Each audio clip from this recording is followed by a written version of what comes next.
ప్రకారం చాలా మంది చెప్తూ ఉన్నారు మీలాంటి జ్యోతిష్యులు. రేవంత్ రెడ్డి గారు ఎమ్మెల్యేగా ఓడిపోయారు.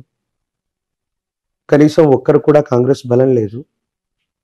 కాంగ్రెస్ పార్టీ అధికారంలోకి రాదని చాలా మంది జ్యోతిష్యులు చెప్పారుగా. మరి ఏమైందంటారు?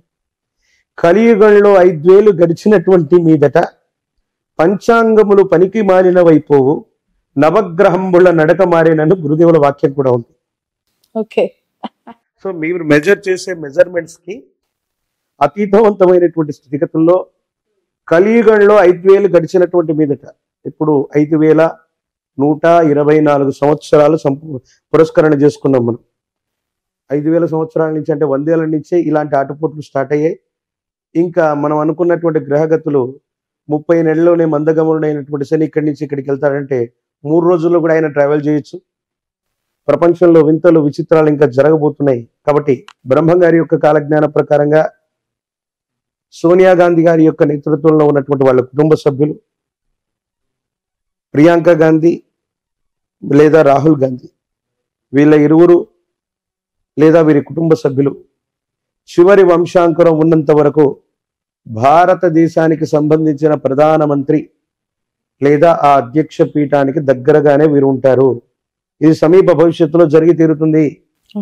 అందులో భాగంగానే ఇక్కడ కాంగ్రెస్ పార్టీ అన్నటువంటిది అందరూ అనుకుంటారు ఇంకా అయిపోయింది, కాంగ్రెస్ ఏమీ లేదు, దాన్ని ఎవరు ఏమీ చేయలేరు. బ్రహ్మం గారి యొక్క కాలజ్ఞానం. బికాజ్ నేను సనాతనమైన ధార్మికవాదిగా బీజేపీని నేను ఇష్టపడతాను.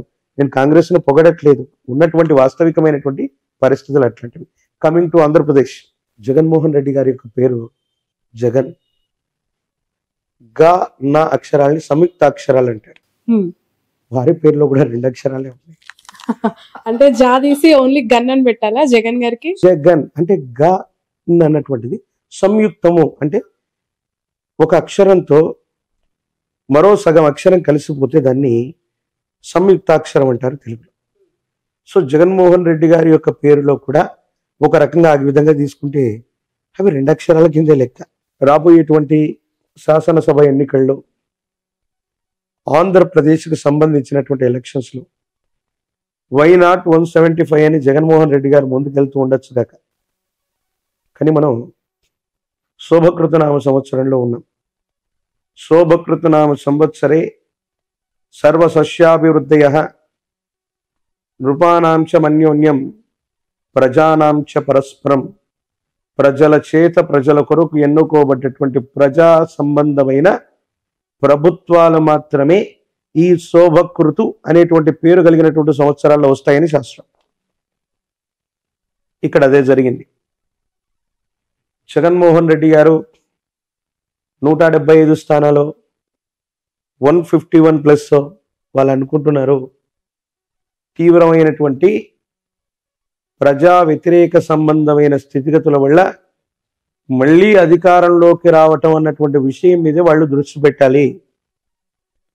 ఏ ప్రభుత్వం కూడా, అంటే అది టీడీపీతో కూడినటువంటి ప్రభుత్వం కానీ వైసీపీతో కూడినటువంటి ప్రభుత్వం కానీ వెంటనే సులభమైనటువంటి మెజారిటీతో ఆంధ్రప్రదేశ్లో వచ్చేటువంటి అవకాశం లేదు. But first priority is Jaganmohan Reddy గారికి సంబంధించిన ఆరుద్ర నక్షత్రం, కాలజ్ఞానానికి సంబంధించినటువంటి స్థితిగతులు, దేశ కాలమాన పరిస్థితులను బట్టి చూస్తే ఆ ప్రభుత్వం బోటాబోటీ మెజారిటీ అంటే కనీస మెజారిటీతో కంటిన్యూ అవ్వటానికి కొన్ని ప్రత్యేకమైన ఎక్కువ అవకాశాలు ఉన్నాయి. విపక్షాలుగా చెప్పుకోబడుతున్నటువంటివి జనసేనతో కూడినటువంటివి. ఆయనది శ్రవణ నక్షత్రం. పవన్ కళ్యాణ్ గారు సమీపమైన భవిష్యత్తులో తప్పకుండా అమాత్యుడు, మంత్రి, అది ముఖ్యమంత్రి అవ్వండి, కేంద్ర మంత్రి అవ్వనివ్వండి, అమాత్యుడు అన్నటువంటి స్థానానికి దగ్గరగా ఆయన జాతకం ఉండబోతుంది. తెర మీద బొమ్మలు గద్దెనెక్కారన్నటువంటి గురుదేవుల యొక్క వాక్య సాక్షిగా పవన్ కళ్యాణ్ గారు సమీపమైన భవిష్యత్తులో, అది ఈ 5 సంవత్సరాల్లో కూడా అయి ఉండొచ్చు, ఈ రాబోయేటువంటి 5 సంవత్సరాల్లో కూడా అయి ఉండొచ్చు, ఖచ్చితంగా వారు ముఖ్యమంత్రి లేదా ఆ స్థానానికి దగ్గరగా ఉన్న అమాత్యుడు ఆ స్థానాన్ని అధిరోహించేటువంటి అవకాశం కూడా తప్పకుండా ఉంది. మొదటి ప్రాముఖ్యతగా వైఎస్ జగన్మోహన్ రెడ్డి గారి యొక్క నేతృత్వంలో ఉన్నటువంటి వైసీపీ ప్రభుత్వం బోటాబోటీ మెజారిటీతోనైనా మళ్ళీ అధికారంలోకి రావటానికి కొంత ఎక్కువ అవకాశాలు ఉన్నాయి. అవకాశాలు జగన్ ఉన్నాయంటున్నారు, పవన్ కళ్యాణ్ గారికి కూడా లేకపోలేదు అంటున్నారు. ఎలా అవును. సాధ్యం అవుతుంది? వైసీపీ ప్రభుత్వం వస్తుంది, అవకాశం ఉంటే జగన్మోహన్ రెడ్డి గారితో పవన్ కళ్యాణ్ గారు కలిసి పనిచేయకూడదా? అవకాశాలు ప్రస్తుతం ఏపీలో కనిపిస్తున్నాయి. ఒకవేళ జగన్మోహన్ రెడ్డి గారి యొక్క ప్రభుత్వం బోటాబోటీ పెట్టుకున్న చెప్తా, 2009 సంవత్సరంలో ప్రజారాజ్యం పార్టీ వచ్చింది. దేనికి వ్యతిరేకంగా వచ్చింది? ఈ ప్రాంతీయ పార్టీ దేశంలో అధికారంలో ఉన్నటువంటి కాంగ్రెస్ కి. అందరూ చిరంజీవి గారి యొక్క జీవితాన్ని, రాజకీయ జీవితాన్ని గొప్ప ఫెయిల్యూర్ అంటారు. నేను చెప్తాను, అది చాలా సక్సెస్ఫుల్. అది ఎవరికి సాధ్యం కాని అంశాన్ని ఆయన చేశారు. ప్రజారాజ్యం పార్టీ పెట్టారు, ఎమ్మెల్యే అయ్యారు 5 ఏళ్లలోనే, అంటే పెట్టిన వెంటనే. ఎంపీ, రాజ్యసభ అయ్యారు, కేంద్ర మంత్రి కూడా అయ్యారు. 5 సంవత్సరాల తర్వాత పార్టీ విలీనం అయింది. ఎన్టీఆర్ గారు కూడా ఇటు దేశంలో ఇటు రాష్ట్రంలో చక్రం తిప్పగలిగినటువంటి స్థితి ఎన్టీఆర్ గారికి కూడా లేదు. పార్టీ పెట్టారు, ముఖ్యమంత్రి అయ్యారు అంతే.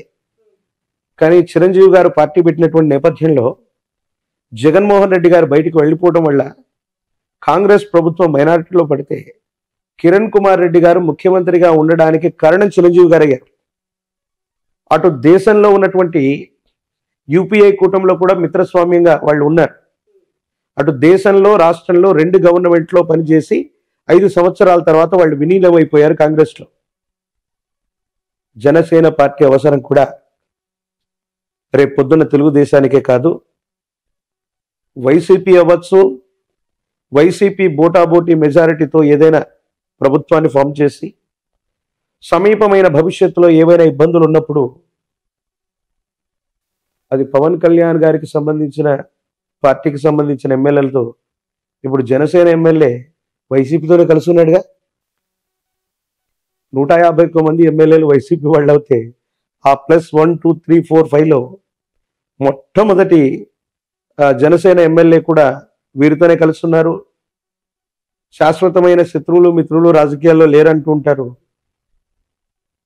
ఈసారి వైసీపీ ప్రభుత్వం ఒకవేళ వ్యవస్థీకృతమై గవర్నమెంట్ని ఫామ్ చేసిన 5 సంవత్సరాల్లోపు ఏదైనా అస్థిరమైనటువంటి ప్రభుత్వం ఏర్పడితే పవన్ కళ్యాణ్ గారి యొక్క నేతృత్వంలోని జనసేన కూడా భాగస్వామ్యం అవ్వచ్చు.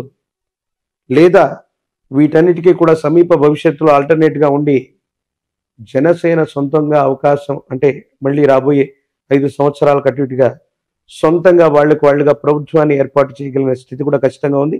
ఖచ్చితంగా పవన్ కళ్యాణ్ గారు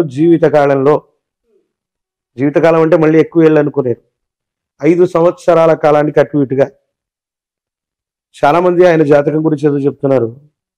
ఒక్క రోజైనా ఒక్క క్షణమైనా ముఖ్యమంత్రి, ఆ అమాత్యుడు అన్నటువంటి ఆ స్థానంలో ఖచ్చితంగా కూర్చునే అవకాశం కనబడుతుంది. Okay, right. చంద్రబాబు నాయుడు గారు, నారా లోకేష్ గారి గురించి ఏం చెప్తారు? అంటే వాళ్ళు చాలా కష్టపడుతూ ఉన్నారు పార్టీకి సంబంధించి. ఏపీలో పరిస్థితులు ఏ విధంగా ఉన్నాయి ఆ పార్టీకి సంబంధించి? పుష్యమి నక్షత్రం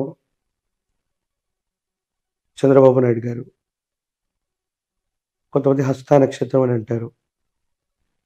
వారి జన్మజాతకాన్ని అనుసరించి ఒకవేళ నా ప్రశ్నాశాస్త్రాన్ని అనుసరించి చూస్తే 2 సంవత్సరాల క్రితం చెప్పాను, 2023లో ఇబ్బందికరమైనటువంటి స్థితిగతులు, ఆరోగ్యపరమైనటువంటి అంశాలు, ఇబ్బందులు.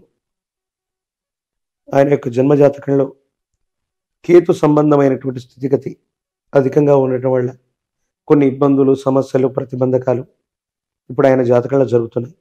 కానీ నారా లోకేష్ గారి యొక్క జాతకం మాత్రం బాగుంది. చంద్రబాబు నాయుడు గారి యొక్క జాతకంలో మనం ఇందాక అనుకున్నాం, మారక దశలు, ద్వితీయ సప్తమ స్థానాల్లో ఉన్నటువంటి గ్రహాలు వాటి యొక్క దశలు వచ్చినప్పుడు మనిషికి మరణ సమానమైనటువంటి కష్టం వస్తుంది. వారి యొక్క జాతకాన్ని నేను అనాలిసిస్ చేస్తే 2002, 2004 మధ్యలో సప్తమ స్థానానికి సంబంధించి శనికి సంబంధించినటువంటి దశ జరిగింది, అంతర్దశ. అలిపిరి ఘాట్లో ఓ పెద్ద ప్రమాదం సంభవించింది. అప్పుడు ఆయన ముఖ్యమంత్రిగా ఉన్నారు, మన ఉభయ ఆంధ్రప్రదేశ్కి ముఖ్యమంత్రిగా ఉన్నారు. అప్పుడు వెంటనే వారు బై ఎలక్షన్స్కి వెంటనే వెళ్ళిపోవడం, ముందస్తు ఎన్నికలకు వెళ్ళిపోవటం, రిజైన్ చేయటం, ప్రాణం మాత్రం కాపాడుకోగలిగారు. పదవి పోయింది. 10 ఏళ్ల వరకే మళ్ళీ ఆయన అధికారంలోకి రాలేదు.